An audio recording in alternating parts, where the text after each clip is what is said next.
Selamat bergabung kembali di bagian 3, video pembelajaran penyusunan dokumen laporan kinerja perangkat daerah. Bagian pokok, yang membahas format dokumen laporan kinerja perangkat daerah. Setelah melihat video ini, peserta mampu menyusun LK perangkat daerah sesuai format lampiran 2, Permen PAN RB nomor 53, tahun 2014. Laporan kinerja disusun setiap tingkatan organisasi, yang menyajikan informasi tentang: pertama, uraian singkat organisasi. Kedua, rencana dan target kinerja yang ditetapkan. Ketiga, pengukuran kinerja. Dan keempat, evaluasi serta analisis kinerja untuk setiap sasaran strategis, atau hasil program, kegiatan dan kondisi terakhir yang seharusnya terwujud. Analisis ini juga mencakup atas efisiensi penggunaan sumber daya. Keempat deskripsi di atas, disusun dalam dokumen laporan kinerja, yang diawali oleh ikhtiasar eksekutif, Bab 1 Pendahuluan, Bab 2 Perencanaan Kinerja, Bab 3 Akuntabilitas Kinerja, Bab 4 Penutup, dan lampiran yang menjadi pendukung narasi. Dalam dokumen laporan kinerja, terdapat satu bagian penting yang merupakan ringkasan dari isi, yaitu ikhtisar eksekutif.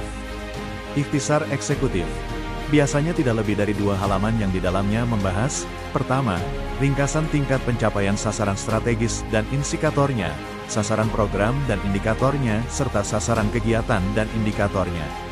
Kedua, ringkasan total daya serap anggaran. Ketiga, kendala-kendala yang dihadapi dalam pencapaian target. Keempat, uraian langkah apa yang telah dilakukan untuk mengatasi kendala yang dihadapi dan langkah antisipatif untuk menanggulangi kendala yang mungkin akan terjadi. Selanjutnya, Bab 1, Pendahuluan. Terdapat 4 pembahasan pokok, yaitu: pertama, gambaran umum, diuraikan gambaran umum organisasi, seperti kapan berdirinya organisasi, siapa pimpinannya, jumlah SDM, wilayah kerjanya, siapa unit kerja atasannya. Kedua, dasar hukum. Ketiga, tugas dan fungsi serta struktur organisasi. Keempat, isu-isu strategis, permasalahan utama. Pada subbab ini, diuraikan permasalahan atau isu strategis yang dihadapi organisasi. Selanjutnya, Bab 2 Perencanaan Kinerja. Bagian ini membahas 2 hal pokok. Pertama, masukkan visi, misi, dan tujuan strategis Satker sesuai Renstra. Kedua, masukkan ringkasan perjanjian kinerja unit kerja tahun yang bersangkutan. Bab 3, Akuntabilitas Kinerja. Terdapat 2 pembahasan pokok, yaitu: 1.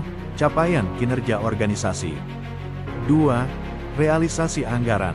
Pada bagian capaian kinerja organisasi, kita masukkan data capaian kinerja, sasaran strategis, sasaran program dan sasaran kegiatan dalam perjanjian kinerja, sesuai hasil pengukuran kinerja masing-masing unit kerja.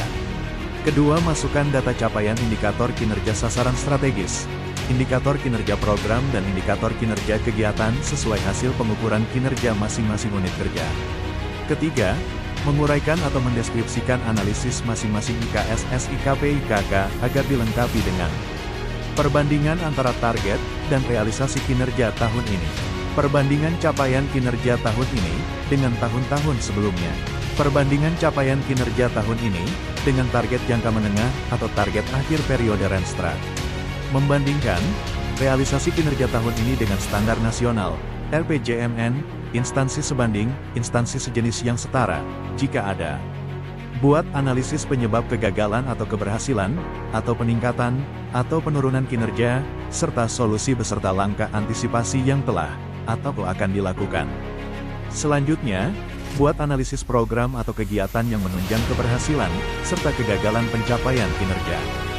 Pada subbagian realisasi anggaran, diuraikan: pertama, pagu anggaran dan realisasi anggaran secara total, dari anggaran unit kerja sesuai dengan laporan keuangan.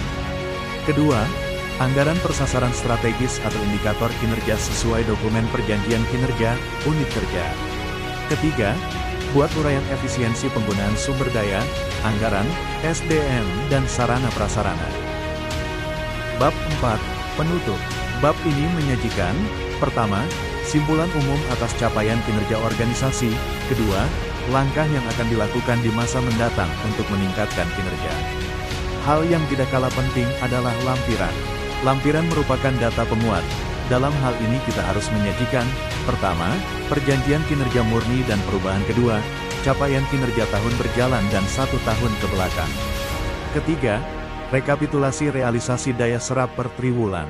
Keempat, rencana kerja murni dan perubahan. Demikian materi pembelajaran penyusunan laporan kinerja, semoga dapat melakukan praktek terbaik. Makan bakso pakai cuka, minumnya tetap air kelapa. Walau kita harus berpisah muka, tapi jangan hapus nomor saya dari grup WA.